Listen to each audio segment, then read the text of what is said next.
கிறிஸ்துவுக்குள் பிரியமானவர்களே, உங்கள் அனைவருக்கும் என் சார்பிலையும் ரேணுகா சார்பிலையும் வாழ்த்துக்கள். இன்னைக்கு பேசேஜ் பார்த்துருப்பீங்க. மீண்டும் 1 நாளாகவும் 4ஆம் அதிகாரம் 9 முதல் 10 வசனங்கள். இன்னும் கொஞ்ச நாளைக்கு few more days இதே பேசேஜ் தான். It's a wonderful passage. வாழ்க்கையை மாற்றுகிற 2 வசனங்கள்.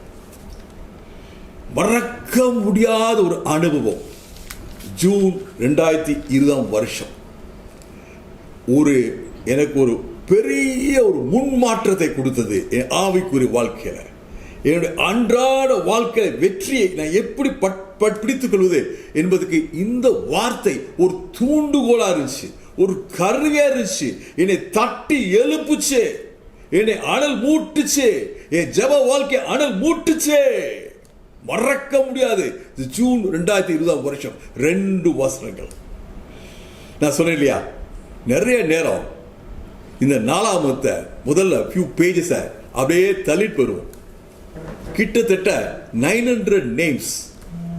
இன்னாருடைய மகன் இன்னார், இன்னாருடைய மகன் இன்னார். அதாவது என்ன இதெல்லாம் வாசிக்கும் போது ஒரு சத்தியம் தெரியுதுன்னா, Bible is a historical book. ஒரு சரித்திரத்தின் அடிப்படையில் எழுதப்பட்ட ஒரு புஸ்தகம். என் கையில உங்க கையில என் வாழ்க்கைய உங்க வாழ்க்கைய மாற்றுகிற பரிசுத்த வேதாகமம். அதே நேரத்தில் நமக்கு அது புரிய மாட்டேங்குது, பிடிக்க மாட்டேங்குது, நேரம் இல்லை. ஆனா இப்படியே சொல்லிட்டு வரும்போது நடுவில் ஒரு இடத்துல ஒரு பிரேக். 1 நாளாகவும் 4ஆம் அதிகாரம் 2 வசனங்கள் 9, 10. யாபேசு தன் சகோதரரை காட்டிலும் கனம் பெற்றவனாய் இருந்தார். யாபேசின் தாய், நான் இவனை துக்கத்தோடு பெற்றேன் என்று சொல்லி, நான் வேதனையோடு பெற்றேன் என்று சொல்லி இவனுக்கு யாபேஸ் என்று பெயரிட்டார். துவக்கம், வேதனை. எபிரேய மொழியில யாபேஸ்னா வேதனை, pain.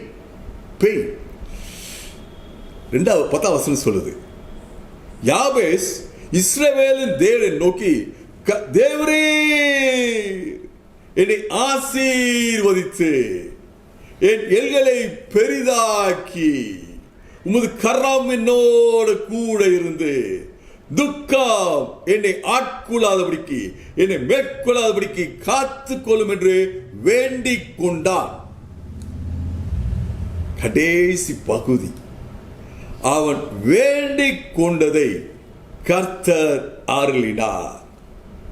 God granted what he asked. என்ன பவர்ஃபுல்லா இருக்கு. ஒரு மனுஷனுடைய துவக்கம் பரிதாபமான துவக்கம். He started in pain. அவனுடைய சூழ்நிலை அப்படிப்பட்ட ஒரு வேதனை. ஆனா அவன் ஒன்னு புரிஞ்சுக்கிட்டான். நான் துவங்கினது, என் வாழ்க்கை துவக்கம் வேதனை, சிறுமை, மறக்க வேண்டியது. நான் பிடிக்க வேண்டியது என் தேவன். என்ன சொன்னா, இஸ்ரவேல் தேவனை நோக்கி, தேவரே. ஹல்லேலூயா. இந்த வார்த்தை எனக்கு உங்களுக்கும் சவால். It's a challenge. It's a challenge to you tonight. ஜெப வாழ்க்கையை நான் மாத்தினா, நான் இப்ப இருக்க வண்ணமா இருக்க தேவையில்லை. I need not be going through this pain. நான் இந்த வேதனையோட வாழ வேண்டாம், கேள்விக்குறியோட வாழ வேண்டாம். என்னுடைய வாழ்க்கை ஒரு ஆச்சரியக்குறியாக மாற வேண்டும். Praise God. இன்னைக்கு யாபேஸை பார்த்து ஜனங்கள் சொல்றாங்க, யாபேஸ்க்கு அவன் தாயிட்ட பேர் வேதனை. ஆனா வேதம் அப்படி சொல்ல. அவன் என்ன சொல்லுது? கனம் பெற்றவன். அவனுடைய பேர் என்னது? கனம். நம்ம இன்னைக்கு பல ஆயிரக்கணக்கான வருஷங்கள் தாண்டிய பிறகு என்ன சொல்றோம்? இந்த மனுஷன், அவனை ஒரு வார்த்தையில விவரிக்கும்னா நான் கனம்னு சொல்லுவேன். ஹல்லேலூயா. நான் சொன்னேன், கனம்னா பெருமை புரிஞ்சுக்க கூடாது. கீர்த்தி, குட் ரெப்புடேஷன், இன்ஃப்ளூயன்ஸ், பாசிட்டிவிட்டி, வெற்றி, இதான் அர்த்தம். இப்ப அவனுக்குள்ள ஒரு தீர்மானம். அதுதான் நம்ம மீண்டும் மீண்டும் பார்த்துட்டு இருக்கோம். நானும் நீங்களும் ஒரு தீர்மானம் எடுக்கணும். வேதத்தில் பார்க்குறோம், யாரெல்லாம் இயேசு வார்த்தையை கேட்டாங்களோ, இயேசை பற்றி கேட்டாங்களோ, தேவனை பற்றி கேட்டாங்களோ, அவங்க எல்லாம் ஒரு தீர்மானம் எடுத்தாங்க. எனக்கு எப்படியும் ஆசீர்வாதம் வேணும், எனக்கு எப்படியும் சுகம் வேணும், எனக்கு எப்படியும் விடுதலை வேணும். தீர்மானம், டெஸ்பரேட். நீங்க தான் என் கதி, நீங்க தான் என் கதி. அது வரைக்கும் நம்முடைய வாழ்க்கை வெதுவெதுப்பா இருக்கும். எப்ப மரணமா ஜீவனா, நானும் ரேணுவாவும் இந்த வாழ்க்கை இந்த பகுதியில் கடந்து போயிருக்கோம். ஒரு முறை இல்லை, பல முறை கடந்து போயிருக்கோம். மரணமா ஜீவனா, we are desperate. அப்ப தேவரே எனக்கு சுகம் கொடுத்தாலும் விட மாட்டேன், தேவரே என்னை ஆசீர்வதித்தாலும் விட மாட்டேன். டெஸ்பரேட். தாவீதின் குமாரனே நீங்க இறங்கோ. பர்த்திமே was desperate. யாக்கோபை குறித்து நம்ம ஆதியாகமத்தில் வாசிக்கிறோம். அவன் தேவதூதனோட போராடினான்ட்டு.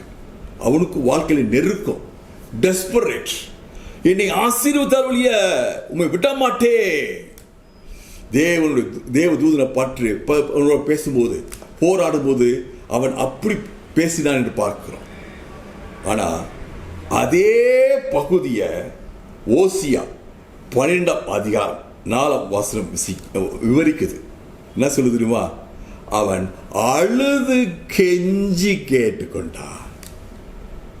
அவன் என்ன ஆயுதத்தோட அந்த தேவதூதனோட போராடினா தெரியுமா? Not muscle power. கெஞ்சி கேட்டு அழுது. What a wonderful thing. Desperate. அதே மாதிரி லூக்கா 12ஆம் அதிகாரம் 6-7 வசனங்கள். இயேசு உங்களுக்கும் எனக்கு சொல்லி கொடுக்கிற ஒரு பாடம். God wants to teach us a lesson. லூக்கா 12ஆம் அதிகாரம் 6-7 வசனம். ஒரு அநீதியான நியாயாதிபதி தம்மை நோக்கி கூப்பிடுறவர்களுக்கு, இரவும் பகலும் கூப்பிடுறவர்களுக்கு, பைபிள இங்கிலீஷ் பைபிள் வாசி பாருங்க. Those who cry out to God at night and day, desperate. எனக்கு நீதி வேணும், நீதி வேணும். அந்த நியாயாதிபதி கேட்டா அந்த அநீதியான நியாயாதிபதி நியாயம் செய்வான். அப்படி இருக்கும்போது என்னுடைய பரம தகப்பன், உங்களுடைய பரம தகப்பனை நோக்கி இரவும் பகலும் ஜெபிக்கும் போது அவர் கேட்டுக்கொண்டு கொடுப்பதை நிச்சயம் அல்லவா? Hallelujah. Praise God. இன்னைக்கு உங்க முன்னால ஒரு சின்ன ஒரு வசனத்தை வைக்கிறேன். வசனம் ஒரு வசனம், ஆனா அதனுடைய அர்த்தம், அதனுடைய எந்த ஏரியா கவர் பண்றது என்னுடைய முழு லைஃப், உங்க முழு லைஃப் கவர் பண்ணும். உபாகமம் 30:19, Deuteronomy 30:19. யார் யார் ஞாபகம் வைக்க முடியுமோ ஞாபகம் வச்சுக்கோங்க. Deuteronomy 30:19. மோசே ஜனங்களை பார்த்து சொல்றான், இன்னைக்கு உங்க முன்பாக நான் ஜீவனையும் மரணத்தையும் வைக்கிறேன். Life and death. ஆசீர்வாதத்தையும் சாபத்தையும் வைக்கிறேன். Blessing and கர்ஸ். நீங்கள் தெரிந்து கொள்ளுங்கள். சூஸ்.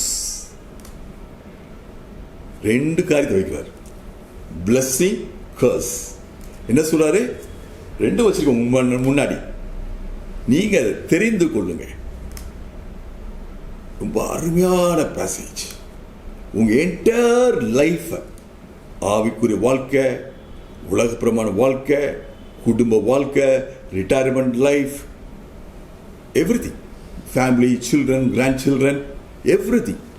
சூஸ். என்கிட்ட எனக்கு ஒரு விஷயம் இருக்கு. எனக்கு ஆண்டவர் அதிகாரம் கொடுத்துருக்க. என்ன அதிகாரம் தெரியுமா? சூஸ் பண்ற அதிகாரம், தெரிந்து கொள்ளும் அதிகாரம். நான் ஆசீர்வாதம் தெரிந்து கொள்ளலாம், நான் சாபத்தை தெரிந்து கொள்ளலாம், மரணத்தை தெரிந்து கொள்ளலாம், ஜீவனை அறிந்து கொள்ளலாம். இந்த மரணம் ஜீவன்னா பிசிக்கலா மீன் பண்ணக்கூடாது. என்ன அதனால எக்ஸ்பிளனேஷன் கொடுத்து இதே வார்த்தை சொல்லிக்கு லைஃப் அண்ட் டெத்துன்னு மாதிரி பிளெஸிங்ஸ் அண்ட் கர்ஸ் சொல்லிக்கு. மரணம் என்னது? நெகட்டிவ்ஸ், வேதனை, துயரம், துன்பம், துக்கம், கண்ணீர், வியாதி. லைஃப் என்னது? ஜீவன் என்னது? சந்தோஷம், வெற்றி, ஆரோக்கியம், சமாதானம். இது தெரிந்து கொள்ளுங்க அப்படின்னு சொல்றார். யாபேஸ் என்ன தெரிந்து கொண்டா? ஜீவனை தெரிந்து கொண்டா. யாபேஸ் எதை தெரிந்து கொண்டா? ஆசீர்வாதத்தை தெரிந்து கொண்டா. He chose. Praise God. நானும் நீங்களும் இன்னைக்கு ஒரு தீர்மானம் இருக்கணும். ஆண்டவரே, நான் விரும்புகிறேன் ஆண்டவரே. I choose blessings. I choose blessings. என்னோட சேர்ந்து சொல்றீங்களா? ஆண்டவரே, நான் ஜீவனை தெரிந்து கொள்கிறேன். ஆண்டவரே, நான் ஜீவனை தெரிந்து கொள்கிறேன். நான் ஆசீர்வாதத்தை தெரிந்து கொள்கிறேன். நான் ஆசீர்வாதத்தை தெரிந்து கொள்கிறேன். Praise God. Hallelujah. பிரியமானவர்களே, இன்னைக்கு நம்ம பார்க்க போறது யாபேஸ் எதற்காக ஜெபித்தான், என்னென்ன காரியங்களுக்காக ஜெபிச்சான். யாபேஸ் இஸ்ரவேல் தேவனை நோக்கி, தேவரீர் என்னை ஆசீர்வதியும். Blessings. Hallelujah. என்னை ஆசீர்வதியும். நிறைய பேர் ஒரு டைலமா, ஒரு சந்தேகம், ஆண்டவர்கிட்ட ஆசீர்வாதம் கேட்கலாமா கேட்க கூடாதா? நமக்கு உள்ளபடியே இருந்தா போதுமா போதாதா? ஆண்டவர்கிட்ட, ஆண்டவரே எனக்கு பசுத அபிஷேகம் தாங்க, ஆண்டவரே எனக்கு ஆவிக்குரிய கண்களை திறந்தல்லுங்க, அப்படி ஸ்பிரிச்சுவலா தான் கேட்கணுமா? உலக பிரமாணம் கேட்க கூடாதா? பல பேருக்கு பல நேரங்களில் இப்படி ஒரு சிந்தனை வரலாம். ஆசீர்வாதம்னா அது பெரிய வார்த்தை. உலக பிரமாண ஆசீர்வாதங்கள், ஐஸ்வர்யங்கள், சந்தோஷ, சமாதான, ஆரோக்கியம் எல்லாம் இருக்கு. அதே மாதிரி ஆசீர்வாதத்தில் ஒரு மிகப்பெரிய ஆசீர்வாதம் ரட்சிப்பு. நான் தேவனுடைய பிள்ளை ஆகிற ஆசீர்வாதம். இயேசு என்னை நேசிக்கிறார் என்று அறிந்து கொள்கிற ஆசீர்வாதம். அதே மாதிரி ஆவிக்குரிய ஆசீர்வாதங்கள். எனக்கு நிறைய வரன்கள், ஆவிக்குரிய வரன்கள், ஆவிக்குரிய கனிகள். ஸோ பிளெஸிங் ஒரு பெரிய வார்த்தை. இந்த பிளெஸிங்ஸ் எல்லாம் ஆசீர்வாதங்கள், உலக பிரமாண ஆசீர்வாதங்கள். எனக்கு ஆஸ்தி அங்கே இருக்கு, இங்கே இருக்கு, அவ்வளவு இருக்கு, இவ்வளவு இருக்கு, எல்லாம் நல்லது. நம்முடைய ஆட்டிடியூட் என்ன, அதான் முக்கியம். அதில் நம்ம அதை மறந்து போயிடுறோம். இந்த ஆசீர்வாதம் என் வாழ்க்கை நடத்துறது அல்ல, என் தேவன் வாழ்க்கையை நடத்துகிறார். நான் இந்த ஆசீர்வாதத்துக்கு, உலக பிரமாண ஆசீர்வாதத்துக்கு நான் ஒரு ஸ்டூவர்ட், நான் உக்கிரணக்காரன், நான் ஒரு ஸ்டூவர்ட். ஆண்டவர் என் கையில் ஆஸ்தியை கொடுத்துருக்கார். எதுக்கு? அவருடைய ராஜ்யத்தை நிறைவேற்றுவதற்காக, அவருடைய சித்தத்தை நிறைவேற்றுவதற்காக. இதை புரிஞ்சுட்டோம்னா, இன்னைக்கு நீங்க புரிஞ்சுக்கிட்டீங்கன்னா உங்களுக்கு தோணும், நான் உலக பிரமாண ஆசீர்வாதம் தாராளம் ஆண்டுகிட்ட கேட்கணும், அவர் தாராளம் எனக்கு தருவார். ஹல்லேலூயா. சந்தோஷமா இருக்கலாம். ஹல்லேலூயா சொல்லுங்க. ஹல்லேலூயா. நம்ம ஆசீர்வாதம் பார்க்கும்போது ஒரு மனுஷனை, அவருடைய வாழ்க்கைய யோசித்து பார்த்து பேசாம இருக்க முடியாது. அந்த மனுஷன் பேர் தான் ஆபிரகாம். ஆபிரகாமை பற்றி பார்க்கணும்னா துவக்கம் ஆதியாகமம் 12ஆம் அதிகாரத்தை பார்க்கணும். ஆதியாகமம் 12ஆம் அதிகாரத்தில் ஆண்டவர் ஆபிரகாமை அழைக்கிறார், ஆசீர்வதிக்கிறார். ஆபிரகாமை ஆசீர்வதித்தார். ஆபிரகாம் என்ன சொன்னாரு? நீ ஆசீர்வாதமாய் இருப்பாய். நீ யாரை ஆசீர்வதிக்கிறாயோ அவர் ஆசீர்வதிக்கப்படுவார்கள், யாரை சபிக்கிறாயோ அவர் சபிக்கப்படுவார்கள். உன் மூலமாக உலகம் ஆசீர்வதிக்கப்படும். முதல்ல சொன்னாரு, I am blessing you, you shall be a blessing, whom you shall bless I will bless. Next, the world will be blessed through you. இன்னொன்று இருக்கு தெரியுமா? 5வது ஆசீர்வாதம் என்ன தெரியுமா? நீதான் உலகத்துக்கு ஆசீர்வாதத்துடைய மாடல். ஆபிரகாம் எப்படி ஒரு மனுஷன் தேவனால் ஆசீர்வதிக்கப்படுகிறார். தேவனை விசுவாசித்தால் தேவன் அவனை எப்படி ஆசீர்வதிக்கிறார் என்பதற்கு ஒரு மாதிரியை உண்டு பண்ணினார். அந்த மனுஷன் பேர் தான் ஆபிரகாம். பாருங்க, பழைய ஏற்பாடிலிருந்து புதிய ஏற்பாடு தொடர்ந்து ஆபிரகாமின் ஆசீர்வாதம். Praise God. Hallelujah. நமக்கு blessingக்கு இன்னைக்கும் ஆபிரகாம் ஆசீர்வாதம் மாடல், முன்மாதிரி. Hallelujah. ஷோரூமுக்கு போறோம் ட்ரெஸ் வாங்குறதுக்கு, முன்னாடி ஒரு மாடல் இருக்கும், அதுக்கு பேண்ட் ஷர்ட் போட்டிருக்கோம். அப்ப எனக்கு தெரியும், நானும் இப்படி ட்ரெஸ்ஸை போட்டா நானும் இப்படி இருப்பேன், மாடல். இதுதான் ஆதியாகமம் 12 அதிகாரம் சொல்லுது. ஆபிரகாமே, உன்னை ஒரு மாடலா வைக்கிறேன். ஆண்டவர் அவனை மாடலா வச்சு ஆசீர்வதித்தார். விசுவாசத்துக்கும் மாடல், ஆசீர்வாதத்துக்கும் மாடல், ரெண்டுக்கும் சம்பந்தம். நான் விசுவாசித்தா நான் ஆசீர்வாதம் பெறுவேன். ஆபிரகாமுடைய வாழ்க்கையில ஆசீர்வாதம் எப்படி இருந்துச்சுன்னா, ஆதியாகமம் 13 அதிகாரம் 6 ஜெனசிஸ் 13:6. லோத்து ஆபிரகாமும் கூட இருந்தாங்க. அந்த காலத்தில் ஆசீர்வாதம்னா வெள்ளி பொன் ஆடு மாடு. இவங்களுக்கு வெள்ளி பொன் நிறையா இருந்துச்சு, ஆடு மாடு ஜாஸ்தியா இருந்துச்சு. வேதம் சொல்லுது, அவங்க 2 பேரோட மந்தைகளும் ஒன்றா இருக்க முடியாமல் போயிற்று. so much, அப்படி பெருக்கம், இன்க்ரீஸ், அப்படி செல்வம், மிகுதி. அது வார்த்தை, ஐ லைக் த வேர்ட் மிகுதி. மிகுதியா இருந்துச்சு அவங்களுக்கு மேய்க்க முடியல, 2 பேரோட மந்தைகள் இருக்கும் போது. இதுதான் ஆபிரகாம் ஆசீர்வாதம். உங்க பாத்திரம் நிரம்பி வழியணும் பிரதர், உங்க பாத்திரம் நிரம்பி வழியணும் சிஸ்டர். அநேகருக்கு நீங்க ஆசீர்வாதமா இருக்கணும். தொடர்ந்து ரொம்ப இன்ட்ரெஸ்டிங்கா இருக்கும்னா, ஆதியாகமம் 24 அதிகாரம் 35 ஆபிரகாம் மகனுக்கு பெண் பார்க்கணும். தன்னுடைய ஊழியக்காரனை ஆபிரகாம் அனுப்புறார். ஊழியக்காரன் ஈசாக்கு சம்மந்திட்ட போறார்.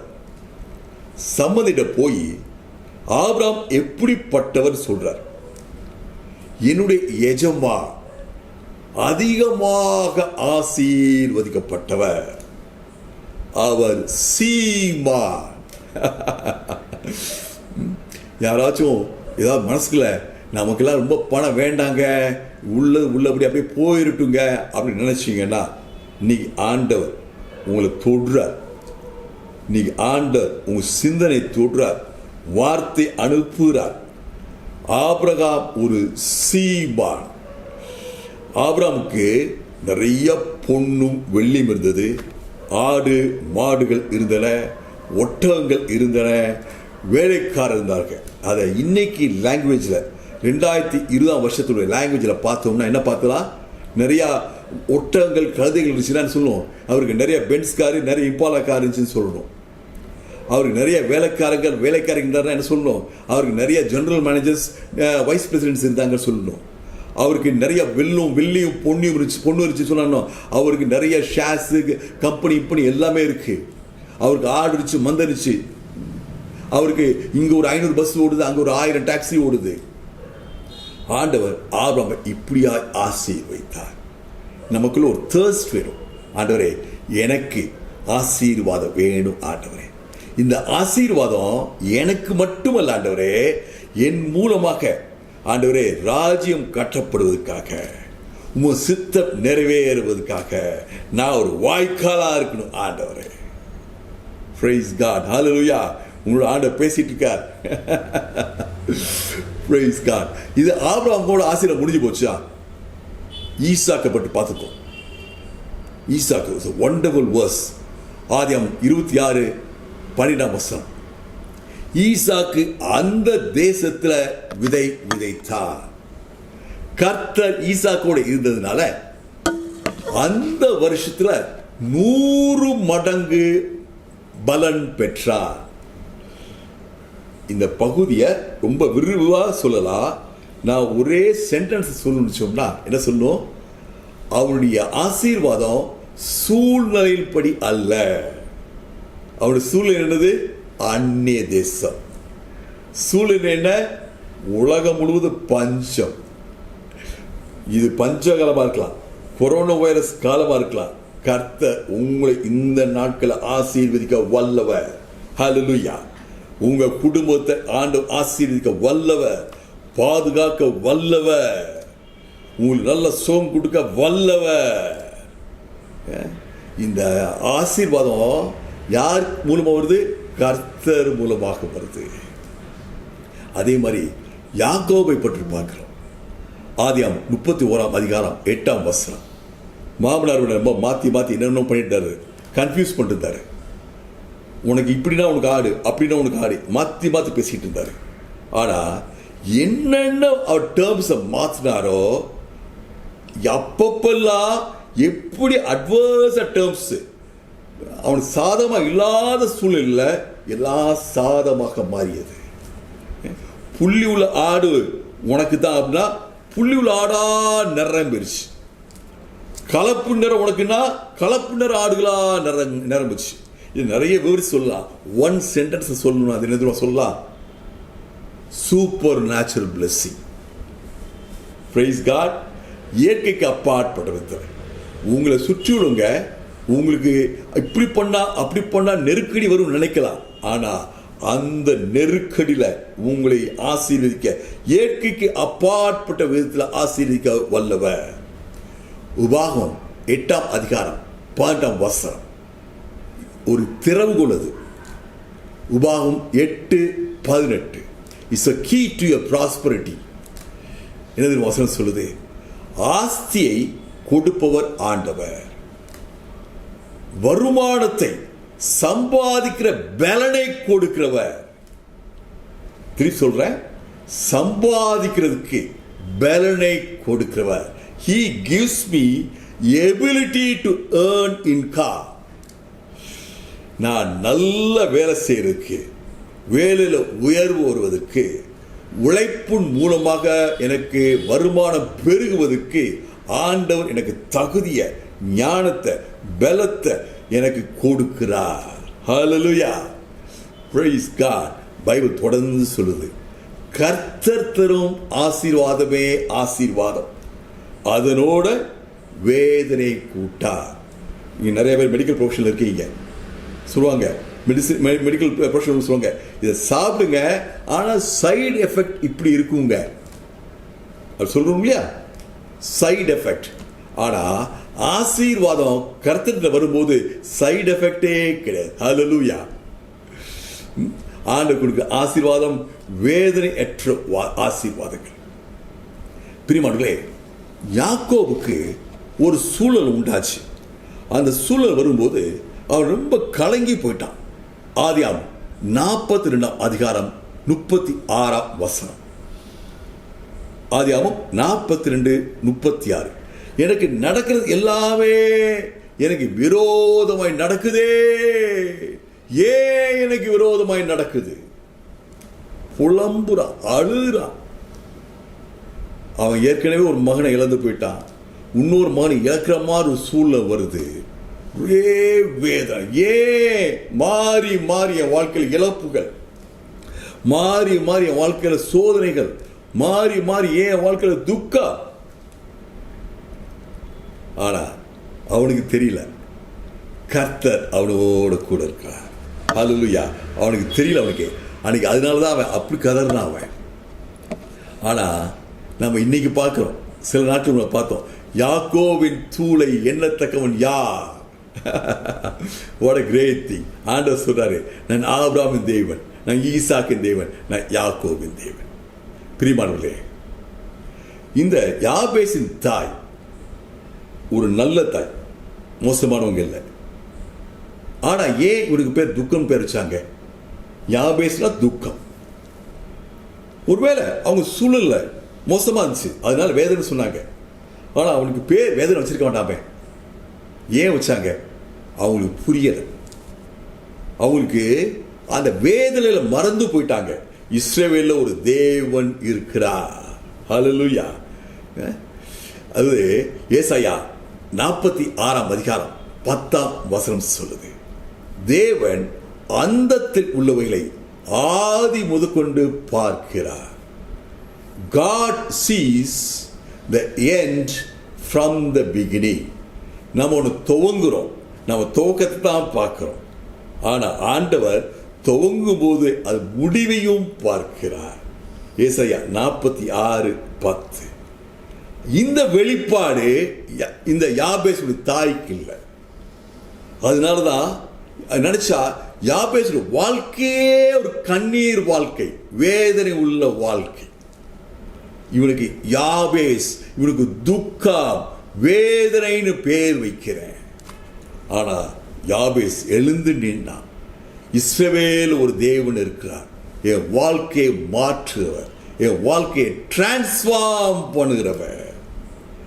வேதம் சொல்லுது, அவன் தன் சகோதரர்களும் கனம் பெற்றவனாய் இருந்தான்.